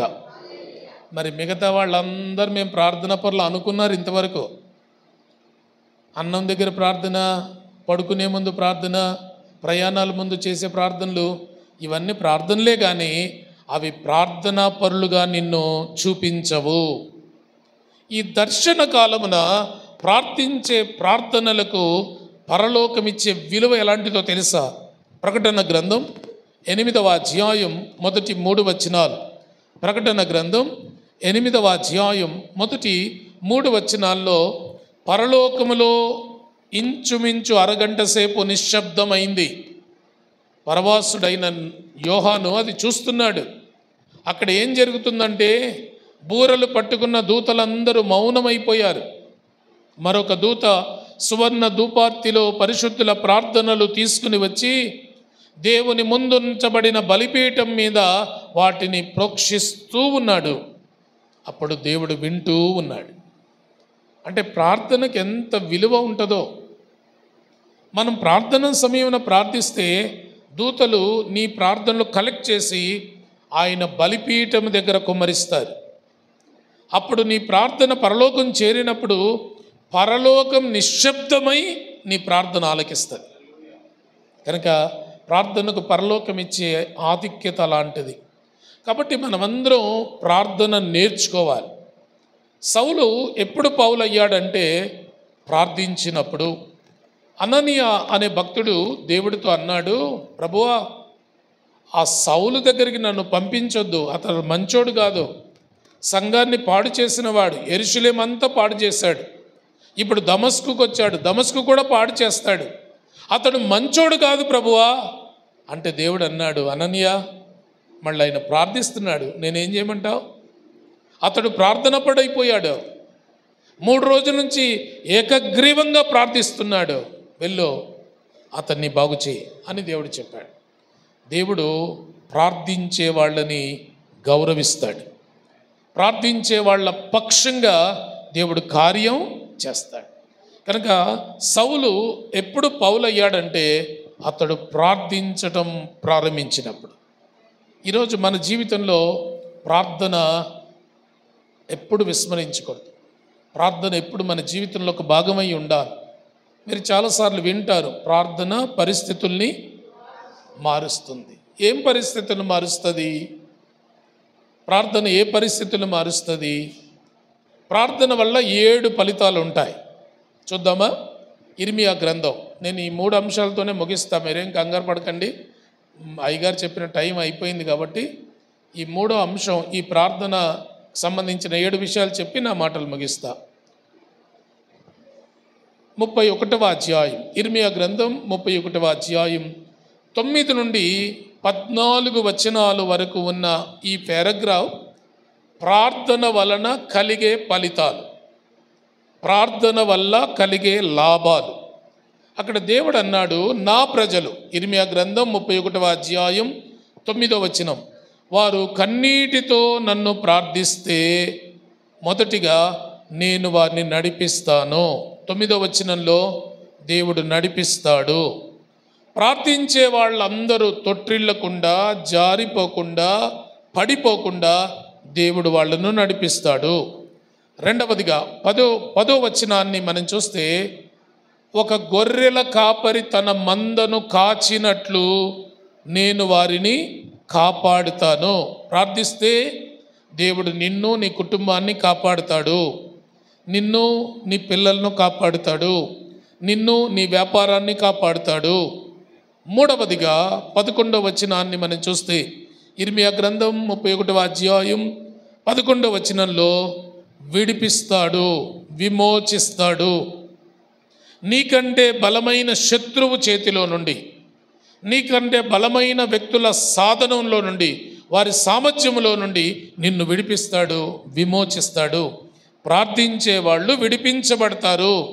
అది అప్పైనా, అది శోధనైనా, అది కీడైనా, అది శ్రమైనా, అది లోకమైనా, లేక అది వ్యసనమైనా, నువ్వు ప్రార్థిస్తే దేవుడు నిన్ను విడిపిస్తాడు. మొదటిది ఏమిటి? ప్రార్థిస్తే దేవుడు నడిపిస్తాడు. రెండవది ఏమిటి? ప్రార్థిస్తే దేవుడు నిన్ను కాపాడుతాడు. మూడవది ఏమిటి? ప్రార్థిస్తే దేవుడు నిన్ను విమోచిస్తాడు. నాలుగవదిగా 12వ వచనాన్ని మనం చూస్తే, ఇర్మియా గ్రంథం 31వ అధ్యాయం 12వ వచనంలో, నీరు కట్టిన తోటలా నిన్ను మార్చేస్తాడు.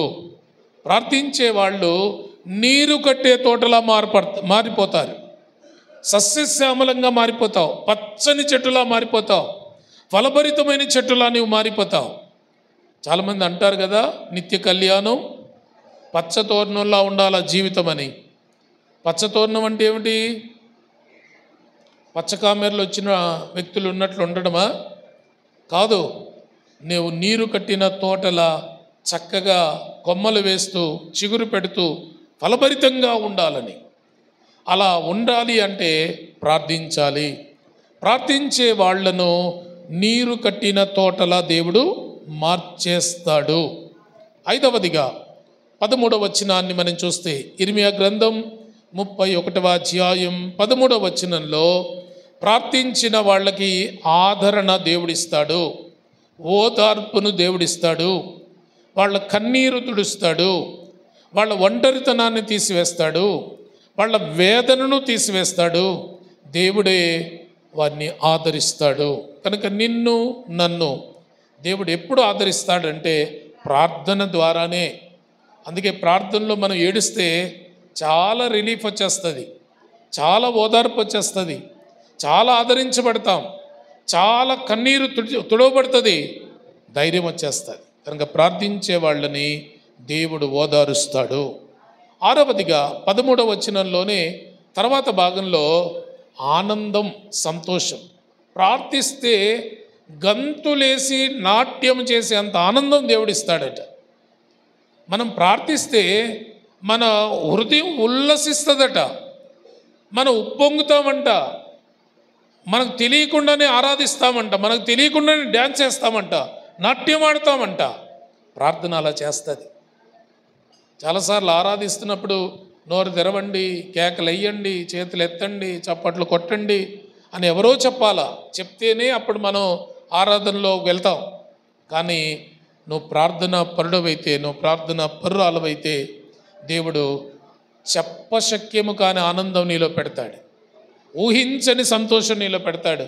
ఆ సంతోషం నిన్ను గంతులేసేలా చేస్తుంది, కేకలేసేలా చేస్తుంది, ప్రార్థించేలా చేస్తుంది, ఆనందించేలా చేస్తుంది, స్తుతించేలా చేస్తుంది. ప్రార్థన నిన్ను స్తుతి ఆరాధికుడిగా మార్చేస్తుంది.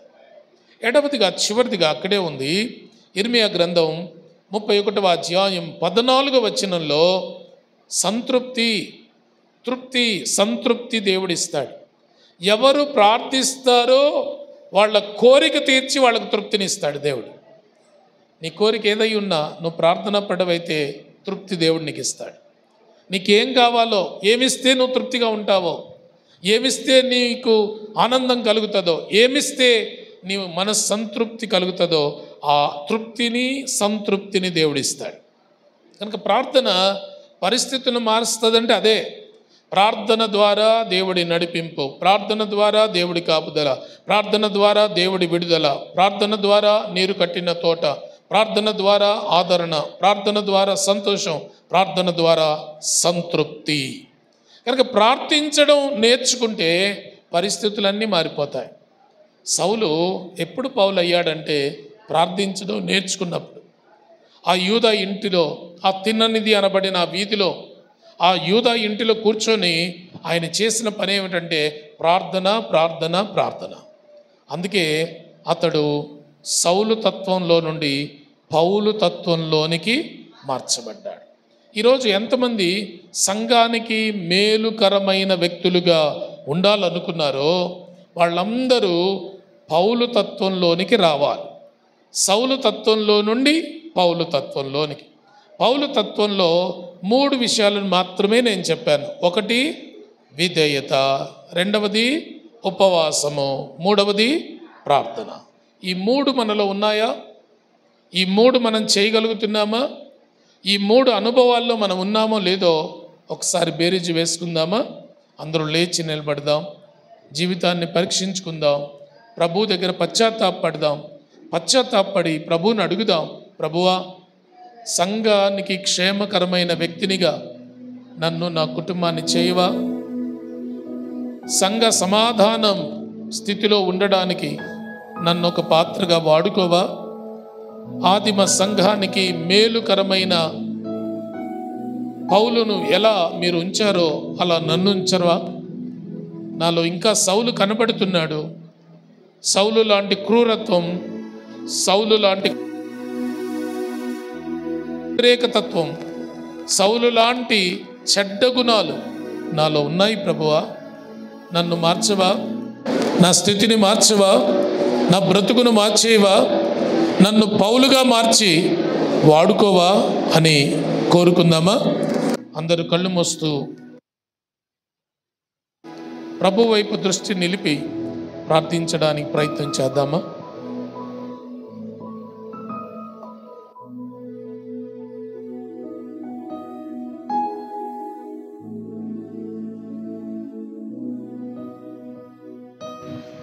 ప్రార్థనలో ఉందాం.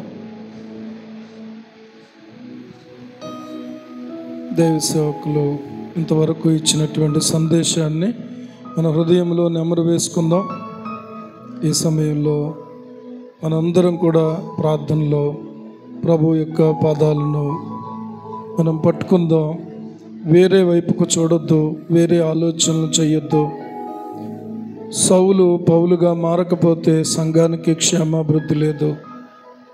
కాబట్టి క్షేమాభివృద్ధి కలిగింది ఎప్పుడంటే పౌలుగా మారినప్పుడే.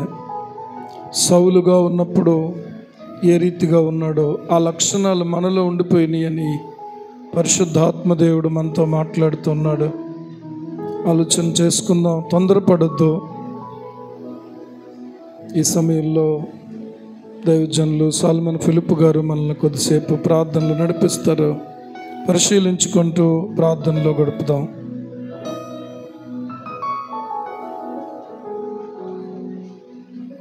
అలాగే ప్రార్థన చేద్దాం సంగమా.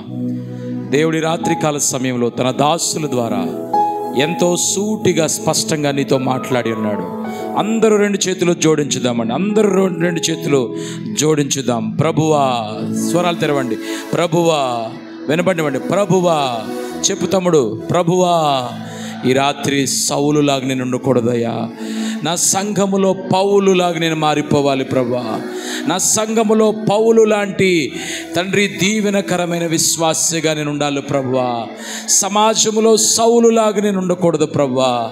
తండ్రి, ఒకప్పుడు సౌలులాగా జీవించే వ్యక్తిని నన్ను పౌలులాగా మార్చుకున్నావు. కానీ క్రమేణా క్రమేణా క్రమేణా దిగజారిపోతున్నాను. చెప్పండి ప్రభువా, చెప్పండి ప్రభువా. ఈ రాత్రి సౌలులాగా నేను ఉండకూడదు ప్రభువా. లోబడి ఉన్నాడు నాయన. ఏ విషయంలో లోబడుతున్నానయ్యా? ఏ విషయంలో నేను లోబడుతున్నానయ్యా? లోబడిన వాటికంటే లోబడనివే ఎక్కువ ఉన్నాయ్యా. చాలా విషయాల్లో నీకు విధేయత చూపించలేదు తండ్రి, నన్ను మన్నించండి. చాలా విషయాల్లో నేను గాయపరిచానయ్యా. నీ మాటను ఎదిరించాను ప్రభువా. తండ్రి, నన్ను మన్నించవా. లోబడే విశ్వాస జీవితము ఈ క్షణము నుంచి నేను కలిగి ఉంటాను ప్రభువా. నా సేవకుడు మాట్లాడిన ప్రతి మాట నీ మాటగా నేను భావిస్తాను. కళ్ళు మూసుకో సంగమా. నీ మాటగా నేను భావిస్తాను ప్రభువా. లోబడి జీవిస్తాను. ఉపవాసం ఉండలేకపోతున్నానయ్యా. ఉపవాసం ఉండే కృపను నేను పోగొట్టేసుకుంటున్నాను ప్రభువా. తండ్రి, రకరకాలైన ఆలోచనలోనికి వెళ్ళిపోతున్నాను. చాలామంది ఉపవాసం ఉండక్కర్లేదని చెప్తున్నారు. ఆ బోధలే నాకు నచ్చుతున్నాయి ప్రభువా. కానీ ఈ రాత్రి సేవకుని ద్వారా తండ్రి, నువ్వు మా యొక్క ఆలోచనలన్నిటినీ తండ్రి ప్రభువా సూటిగా మాట్లాడి ఉన్నావు, మార్చి ఉన్నావు. ఇదిగో తండ్రి, వారానికి ఒక్కసారైనా, చెప్పండి అందరూ, వారానికి, చెప్పండి, వారానికి ఒక్కసారైనా, ఒక్క పూటైనా నేను ఉపవాసంలో ఉంటానయ్యా. ఈ ఉపవాస ప్రార్థనల్లో తీర్మానం తీసుకుంటున్నాను. చెప్పు తమ్ముడు, చెప్పు తమ్ముడు. కళ్ళు మూసుకో, ప్రార్థన చేయి. కళ్ళు మూసుకుని ప్రార్థన చేయి. ఉపవాసం లేని బ్రతుకైపోయింది ప్రభువా. జయించలేకపోతున్నాను నాయనా. శరీర కోర్కెలను జయించలేకపోతున్నాను. శరీర సంబంధమైన వ్యామోహాలను నేను ఓడించలేకపోతున్నానయ్యా. నా శక్తి సరిపోవట్లేదు ప్రభువా. ఉపవాస శక్తి నాకు కావాలయ్యా. ఉపవాస శక్తి నాకు కావాలి ప్రభువా. ఉపవాస ప్రార్థనలో తండ్రి నేను వెనకబడిపోయి ఉన్నాను ప్రభువా. తండ్రి, చెప్పండి అందరూ, తండ్రి, తండ్రి, తండ్రి. పిలవండి ప్రభువుని. తండ్రి, పరమ తండ్రి, పరమ తండ్రి. ఉపవాస ప్రార్థన నాలో చల్లారిపోయిందయ్యా. ఉపవాసం ఉండటము వెనకబడిపోయింది. వీలైతే కుటుంబం అంతా ఉపవాసం ఉంటాము ప్రభువా. నేను ఒక్క వ్యక్తినే కాదు నాయనా, మా కుటుంబం అంతా ఉపవాసం ఉండాలి. మా కుటుంబం అంతా ఉపవాసం ఉండాలి ప్రభువా. తండ్రి, మా ముందు ఇదిగో రేపు ఉపవాస ప్రార్థనలు ఉన్నాయి నాయనా. నిన్న రాత్రి మొదలయ్యాయి, ఈరోజు పగలు, ఈరోజు రాత్రి గడిచిపోయాయి ప్రభువా. రేపు ఇంకా ఉపవాస ప్రార్థనలు ఉన్నాయి ప్రభువా. చెప్పండి అందరూ, ప్రభువా వీలైతే రేపు నేను ఉపవాసం ఉంటాను. రేపు ఉదయము నీ సన్నిధిలో ఉపవాసంతో గడుపుతాను ప్రభా. చెప్పండి, ఉపవాసంతో గడుపుతాను. ఎన్నో శ్రమలు ఎదిరించలేకపోతున్నాను ప్రభా, సర్దుకుపోతున్నాను నాయనా. నా బ్రతుకు ఇంతేలే అనుకుంటున్నాను ప్రభా, నా పరిస్థితి ఇంతేలే అనుకుంటున్నాను ప్రభా, నాకు ఇలా రాసి పెట్టుందేమో అనుకుంటున్నాను ప్రభా. కానీ జయించే మార్గం ఈ రాత్రి బోధించేవు నాయనా. జయ జీవితానికి సంబంధించిన మార్గము చెప్పావు ప్రభా. నా ఉపవాసమే తండ్రి సౌలు పౌలుగా మారడానికి ఉపవాసం అనేది ఎంత కృషి చేసిందో ప్రభువా. ఈ రాత్రి నా పరిస్థితులు మారాలి అంటే ఉపవాసములో కొనసాగుతానయ్యా తండ్రి. చివరిగా వేడుకుంటున్నాను దేవా, పిలుద్దామండి ప్రభుని. దేవా ఈ రాత్రి నాతో మాట్లాడి ఉన్నావు. నేను అస్సలు ప్రార్థనా పరుణ్ణే కాదయ్యా, నేను అస్సలు ప్రార్థనా పరురాలనే కాదయ్యా. చల్లారిపోయానయ్యా. అడగండి, దేవుని అడగండి. చల్లారిపోయానయ్యా, మొత్తం చల్లారిపోయానయ్యా. నిజమేనైనా నా ప్రార్థనలన్నీ కూడా భయపడే ప్రార్థనలే, సెక్యూరిటీ ప్రార్థనలే, ముందు చూపు ప్రార్థనలే. నిజమే ప్రభా, అలాగే నా జీవితం వెళ్తుందయ్యా. కానీ నేను ప్రార్థనా పరురాలను అవ్వాలి ప్రభా. ఈ సంఘములో ప్రార్థనాత్మ నేను సంపాదించుకోవాలి ప్రభా. ప్రార్థనా శక్తి నేను చెయ్యమ్మా. ఇప్పుడు కూడా నోరు తెరవలేకపోతే ఎలాగమ్మా? ప్రభువుని వేడుకోకసారి ప్రార్థనా శక్తి నాకు ఇవ్వండి ప్రభా. తండ్రి, 4వ జాము ప్రార్థన గురించి మాట్లాడావు నాయన. ఎంత సూటిగా మాట్లాడావు ప్రభా. నా డౌట్స్ అన్నీ క్లియర్ అయిపోయినాయి ప్రభా. ఇది నా కోసమే నువ్వు మాట్లాడుతున్నట్టుగా అనిపిస్తుంది ప్రభా. నన్ను ఒక్క వ్యక్తిని నువ్వు దృష్టిలో పెట్టుకుని నీ దాసుని నా కోసం పంపించేవేమో అయ్యా. ఆ సమయాల్లో భయంకరమైన మత్తులో ఉంటున్నాను ప్రభా. పగలు 3 గంటల నుంచి సాయంకాలం వరకు మత్తులో ఉంటున్నాను. తెల్లవారుజామున 3 నుంచి 6 వరకు మత్తులో ఉంటున్నాను. ఈ మత్తును జయించగలిగే కృప ఇవ్వండి ప్రభా. ప్రార్థనా శక్తి నాకు ఇవ్వండి ప్రభా. ప్రార్థనా శక్తి నాకు దయచేయండి ప్రభా. చల్లారిపోయానయ్యా. నా ప్రార్థనలు విందామని పరలోకములో అరగంట సేపు నిశ్శబ్దము. ప్రార్థనా పరులను గౌరవించే దేవుడు ప్రభా. తండ్రి ఈ రాత్రి కాల సమయంలో సహాయం దయచేయండి. ప్రభువుని వేడుకుందాం. Hallelujah, hallelujah. Praise the lord. స్తోత్రం తండ్రి. Praise the lord. హల్లెలూయా. ప్రార్థనా శక్తి నాకు కావాలయ్యా, నీ పరలోక అభిషేకం. అందరూ హృదయపూర్వకంగా అడుగుదామండి. ప్రార్థనా శక్తి నాకు కావాలయ్యా, నీ పరలోక అభిషేకం. చేతులలా పైకెత్తి, యేసయ్యా కావాలయ్యా, యేసయ్యా కావాలే. మరొకసారి యేసయ్యా. అడుగు సహోదరుడా, వెనకాలన్న సహోదరి అడుగమ్మా. యేసయ్యా. ప్రార్థనా శక్తి చప్పట్లు కావాలయ్యా, నీ పరలోక అభిషేకం. చేతులు దించి చప్పట్లు కొట్టండి. ప్రార్థన శక్తి నాకు కావాలయ్యా, పరలోక అభిషేకం కావాల. యేసయ్యా కావాలయ్యా, యేసయ్యా కావాలయ్యా. మరొకసారి యేసయ్యా కావాలి ప్రభువా, నాకు లేదయ్యా. యేసయ్యా కావాలయ్యా. ప్రార్థనా శక్తి నాకు అడగండి. పరలోక అభిషేకం. ప్రార్థనా శక్తి నాకు, నీ పరలోక అభిషేకం. ఏలియా ప్రార్థించగ పొందిన శక్తి నేను ప్రార్థించగ దయచేయుమా. ఏలియా ప్రార్థించగ పొందిన శక్తి నేను ప్రార్థించగ ప్రార్థించగ దయచేయుమా, ప్రార్థించి నిన్ను చేరు భాగ్యమీయుమా, ప్రార్థించి నిన్ను చేరు భాగ్యమీయుమా, నిరంతరం ప్రార్థించే కృపనీయుమా. యేసయ్యా నిరంతరం ప్రార్థించే కృపనీయుమా.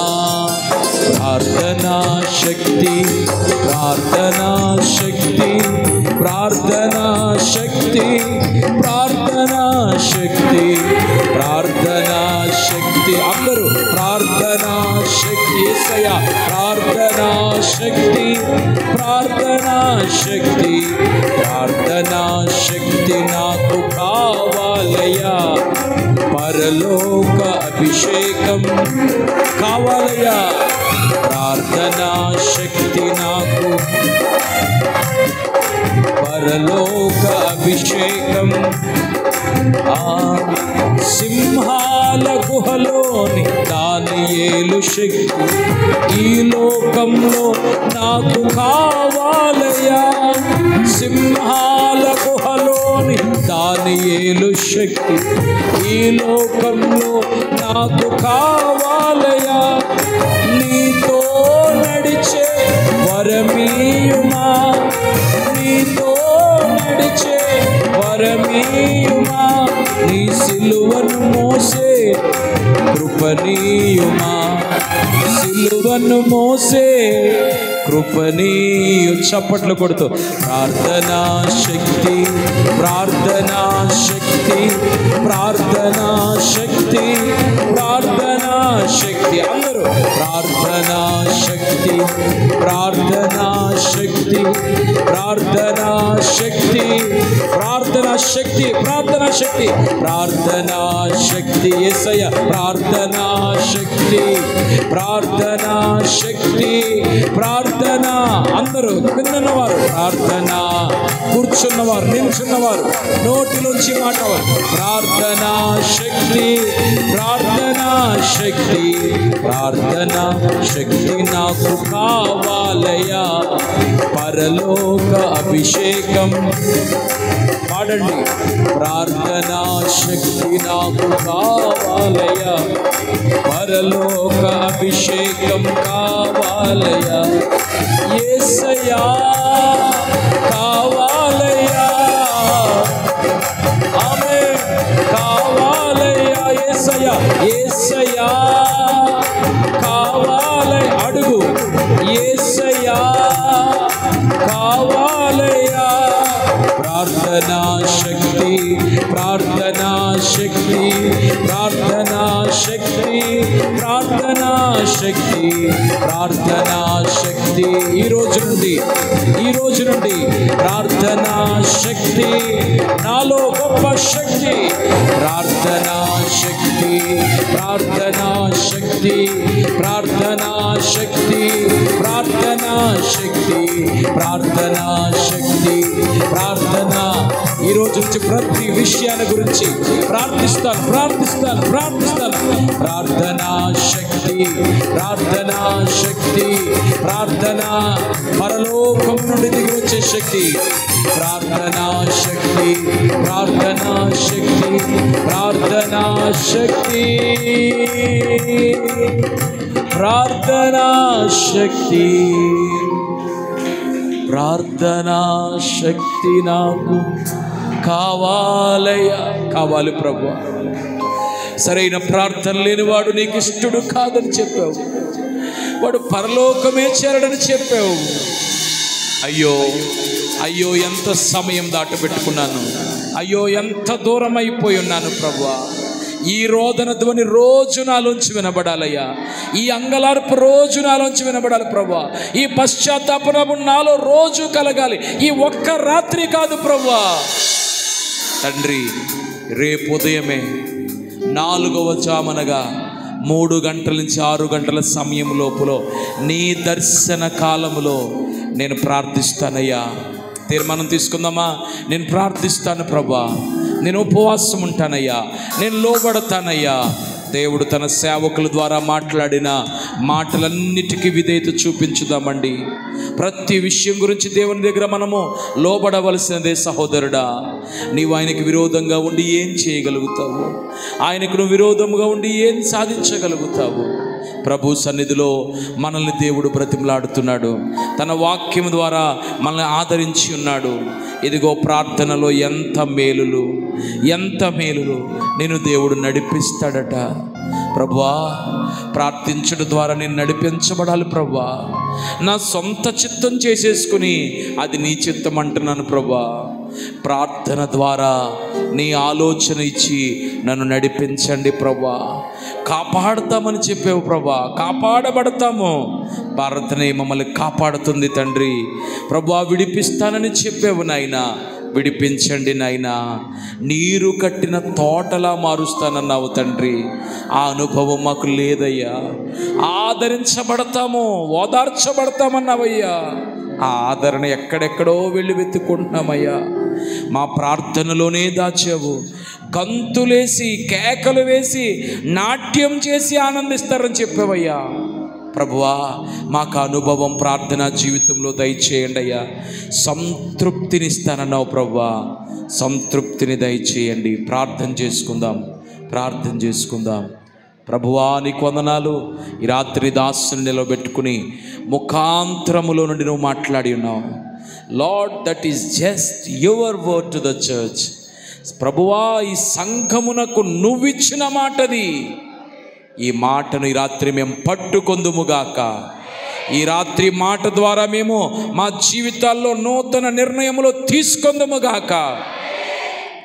సౌలు పౌలుగా మారినట్లుగా, పౌలుగా మారడానికి అతడు చేసిన కృషి, లోబడ్డాడు, ఉపవాసం ఉన్నాడు, ప్రార్థించాడు. ప్రార్థన వల్ల ఎన్ని లాభాలు ఈ రాత్రి మీరు మాట్లాడి ఉన్నారు. ఈ రోజు నుండి మా జీవితంలోనికి నూతనమైన ప్రార్థనాత్మ ఇన్స్టాల్ చేయబడునుగాక. ప్రార్థనాత్మ మాకు కలుగునుగాక తండ్రి. ప్రార్థన ఆత్మను మేము సంపాదించుకుని నీ సన్నిధిలో బలమైన ప్రార్థనాపరులుగా మేము నిలవబడుదుముగాక. ఇంతవరకు నేను వాక్యం అందించిన దాసుల్ని బలపరచండి, మరింత శక్తితో నింపండి. ఈ ఉపవాస కూటాల 2వ రోజు రాత్రి మమ్మల్ని ఎంత ఉజ్జీవంతో నింపి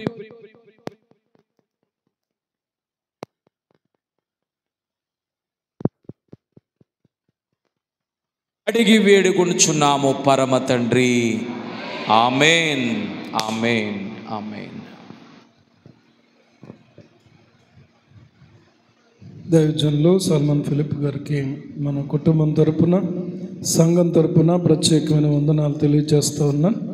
మరి రేపు ఉదయకాలం మరలా మనం తిరిగి 10 గంటలకు ప్రారంభించుకుంటాం. ఈ రాత్రి ప్రార్థన గురించి పరిశుద్ధాత్మ దేవుడు మనతో మాట్లాడాడు కనుక ప్రార్థనలో ఎన్ని మేళ్ళు ఉన్నాయి, ఎప్పుడు దొరుకుతాయి మనకి? మనం ఏం చేయాలి? ప్రార్థన చెయ్యాలి కదా. కాబట్టి ఈ రాత్రి ప్రార్థన చేయటానికి ఎంతమంది అయితే మందిరంలో ఉండగలుగుతున్నారో మీరు మందిరంలో ఉండి ప్రార్థనలో గడపండి.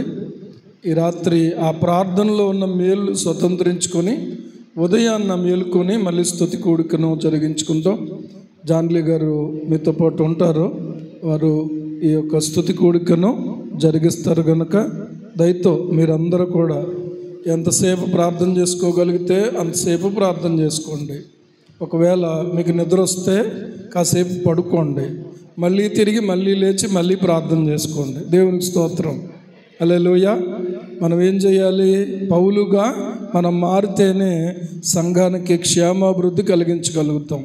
బాప్తిసం పొందడానికి సిద్ధపడుతున్న బిడ్డలు ఈ రాత్రి అయినా నాతో కలవండి. మీ పేర్లు, మీ వివరాలు మీరు తెలియచేయండి. మీతో మీకు ఏదైనా సందేహం ఉన్నా మీరు నన్ను కలవచ్చు, నాతో మాట్లాడవచ్చు. ఓకే, ఇలాంటి అవకాశం మళ్ళీ వస్తుందో రాదో మనం చెప్పలేం. ఇలాంటి కూడికలు మళ్ళీ మనం పెట్టుకోగలమో లేదో మనం చెప్పలేం. ఈరోజు మన మధ్యలోకి ప్రియులారా వస్తున్నటువంటి సేవకులు, ఇంకా రేపు కూడా మరొక సేవకులు మన మధ్యలోకి వస్తారు. ఉదయము మళ్ళీ తిరిగి 10 గంటల నుంచి